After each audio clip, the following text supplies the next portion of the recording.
golden child sister who left me arrived up claiming her husband was cheating, so I took her in and helped her file for divorce. I subsequently found out she was the cheater, so I testified against her. 1 year ago, my younger sister Hannah, 27F, married her partner of 2 years, Jacob, 30M. I'm 2 years older than my sister, and we were close as kids, but we drifted away. After I left for college, we spoke less until we graduated and got jobs. We had little to chat about because we lived separate lifestyles. Furthermore, we had a dumb disagreement 6 years ago, so we have had little touch since. We used to get together for holidays but not talk. Truthfully, I don't remember what the fight was about, only that it was something little. We weren't trying to get each other, just didn't talk. I had little contact with my family last year when my dad died. Mum was always closest to sister. Since they had their own thing going on, I felt out of place whenever I visited her, so I kept to myself. I wasn't linked to them because I was busy at work. 2 weeks ago, Hannah arrived at my house at night and asked me to let her remain since her husband was abusive and she needed a place to stay. I let her stay even though we hadn't been close in years. This sounded serious for a woman and sister. I didn't want to turn her down when she asked for aid. She arrived at my house with only money and her cards and apologized for surprising me, but she had no one else. She knew Jacob would not find her at my new apartment and that she was secure from him. Since I didn't want her found, I told the family not to give them my address without my permission if they asked. Jacob was bossy and manipulative from the start, she said. She assumed he would stop doubting her when they married, but he got worse. He had her cut her friends since he didn't like them and thought they weren't good company. He had been encouraging her to quit her work and stay at home since he thought she needed to focus more on the house. However, she had put her foot down and they had been bickering for weeks. The night she ran away, he came home drunk and went at her about the dishes and sink that hadn't been done. She explained she hadn't had time to complete it because she was fatigued after work. He always argued with her, but pushing her was the last straw. After he fell asleep, she ran to my house since she couldn't think of somewhere else. I felt she could have gone to our mother as she was close to her. Hannah said me she had already discussed this with our mother, who gave frightening counsel. She told her some men act this way. She must deal with it because married couples do. When they're having problems, she can't just give up and leave because that's simpler. Instead, she tries to make the marriage work, which is hard but right. She should continue with him because they're married, not dating, and divorce is complicated. If things get bad, she can consider marriage counseling, but my mother advised her to stick with him, despite her struggles. I advised her not to listen to our mother since I thought that was horrible advice for someone who was treated like this every day. Jacob needed to know his behavior was wrong. If he hadn't discovered that after so many years together, he wouldn't change. I told her I would put her in touch with a buddy whose dad is a divorce attorney so they could take action. 2 days after she came to my house, she filed for divorce and served him. We blocked Jacob after she came to my place so he couldn't contact this. She also called my mother and told her that he had shoved her the night before, which was too much and she needed to go. We got her to block Jacob, and nobody had any ties to him.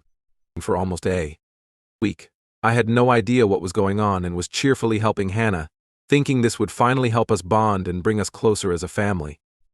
After a week without Jacob, I unexpectedly saw him at a restaurant near work. He and colleagues were there, and I grabbed lunch. I had forgotten that his office was next to mine, so when I saw him, I started to leave. But he saw me too, and chased after me because I was running away from him. Once I realized I couldn't outrun him, and that he kept screaming my name and asking me to stop so he could talk to me, I turned around and told him I'd call the police if he did anything strange. That reply astonished him, and he said he wanted to talk about the divorce. I told him this was final and I wouldn't let Hannah go back to him, and he seemed even more perplexed when he said he'd planned the divorce. Then I was astonished because that wasn't what I expected. After talking to him, I realized Hannah had lied to me and my mother was certainly involved. He revealed the night Hannah had left home without telling him. He proposed they split after discovering she was having an affair with a coworker.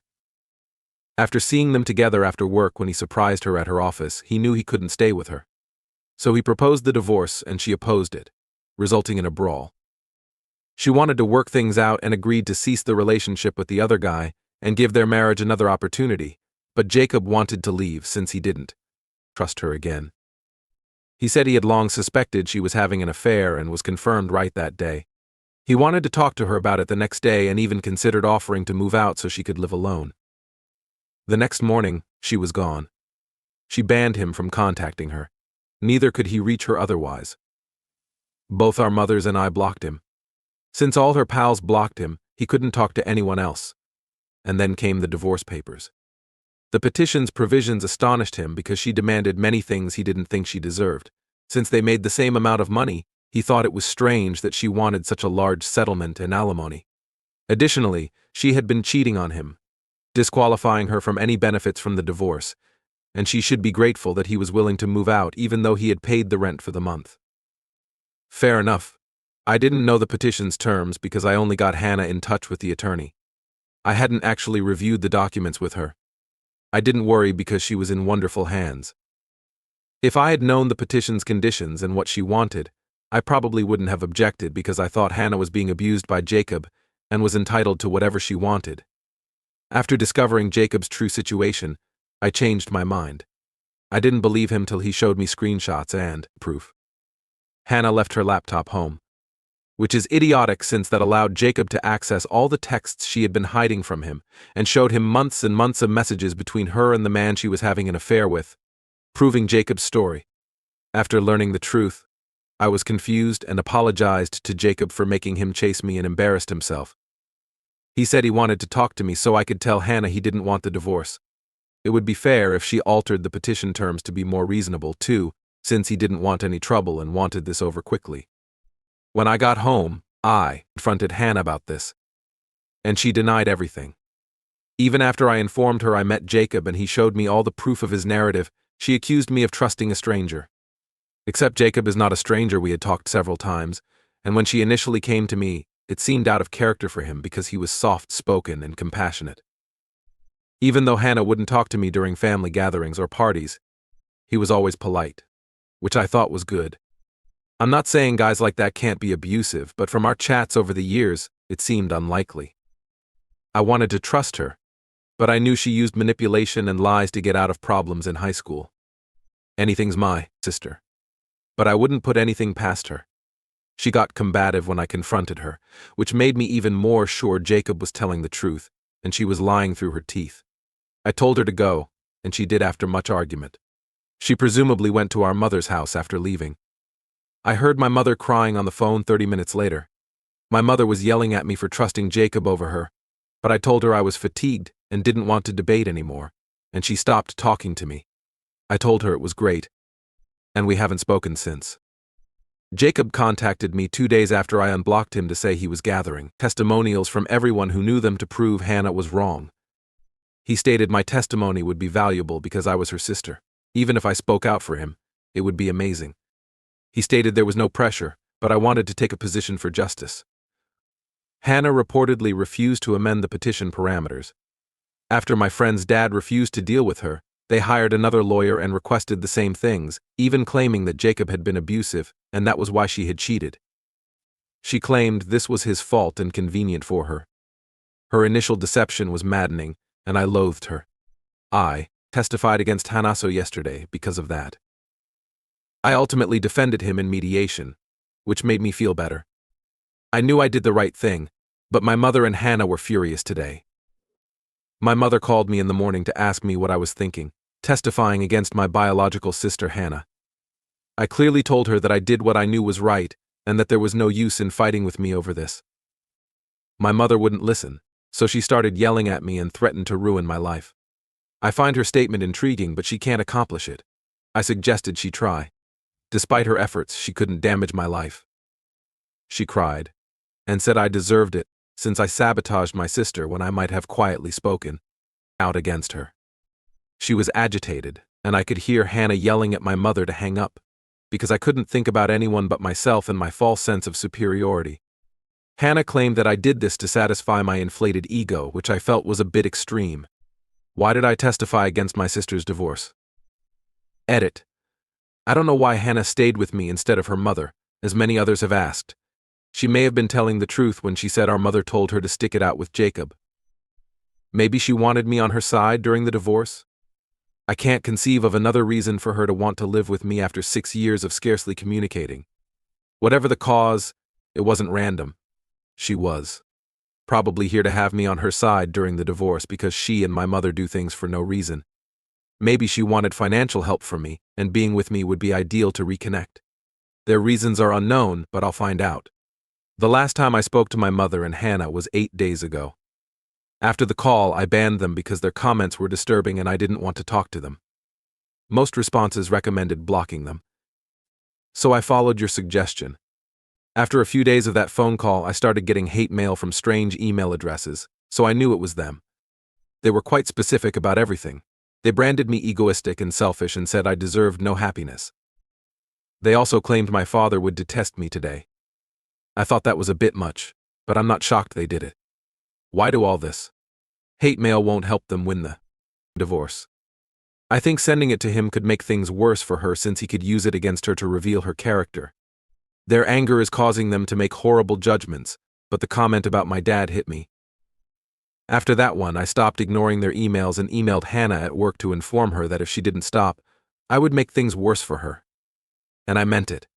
She told me to unblock her if I had the guts instead of acting like a coward. What was so cowardly about blocking her? I don't want to talk to any of them. I think it was fair after what they said. Anyway, I unblocked her and we called, and she said they were behind the mail, but they had their reasons. When I asked her why, she said she knew I would become flustered and reach out to her, so one interaction with me was all she needed. Since the divorce negotiations were ongoing, she claimed I had a chance to make amends. I only had to testify for her this time and state that Jacob had forced me into testifying against her the first time, using our broken relationship and lying to manipulate me. She thought I would consider this? I was dumbfounded. First, we haven't been on good terms for 6 years, and even though I thought I'd be her friend and invite her into my home, she told me nasty lies about her marriage and herself. I reminded her of these things and added that if she hadn't been so pushy, I wouldn't have testified against her.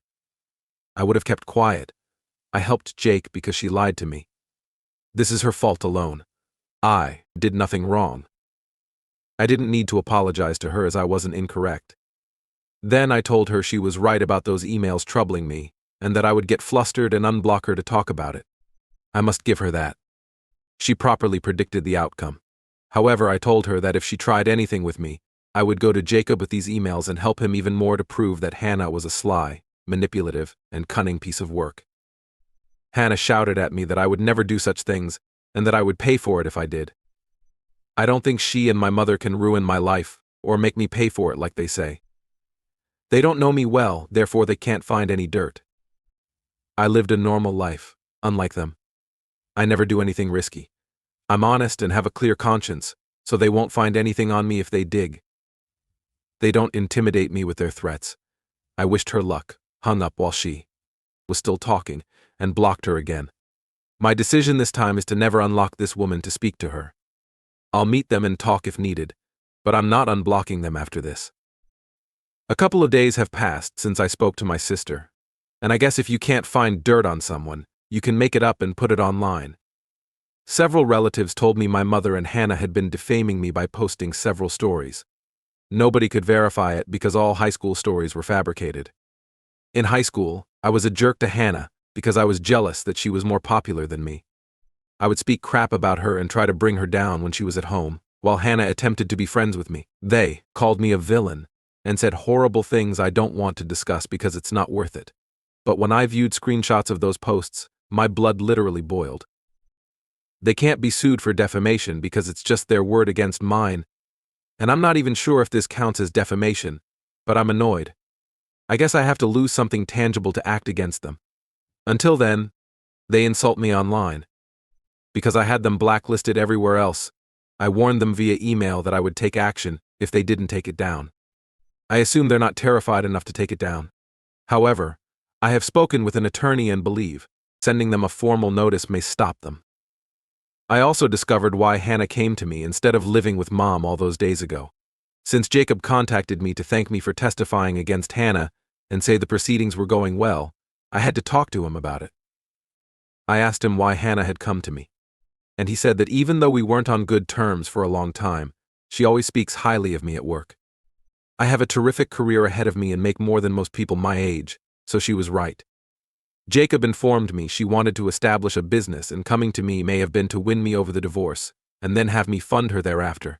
He thought the only reason she wanted so much money from the divorce was to fund her lifestyle. Due to his Marquez' seniority at work and his recent discovery of her affair, he was wealthy. After learning this, everything makes sense. I should have realized she wanted the money from the start. Everything is now making sense. If she and my parents don't remove the post soon, I'll notify them and take action. I win or lose the lawsuit. Whether it was valid doesn't matter to me. I'll try to get it taken off. Update 3 after a week. My lawyer's legal notice was enough to take it down. Hannah probably didn't want to risk anything since Jacob was winning the divorce. They dismantled it. After the last update, several of you asked me what they stated in those posts, and I didn't want to discuss them. However, they tried to make me Hannah's villain. They alleged I bullied her all her life and slandered her body and appearance. After having it happen to me, I would never do it to anyone else. It's not pleasant. They probably stated it since they knew I'm a body acceptance advocate and it would harm my image. They also claimed that I tried to hit on all of her boyfriends when we lived together, because I couldn't stand that she got male attention and I didn't. I still want Jacob on my side. I can't picture somebody thinking that and posting it. It's stupid and terrible. I'm fine because they removed most of the nasty things about me. I wanted to fight them and teach them, but I was unhappy they took it down so simply. Oh well, I'm pleased I'm out of the drama. I can now focus on my life and move on. Both remain restricted. They will be blocked for a long period. This is how it should be, and my dad would have told me the same thing if he were alive today.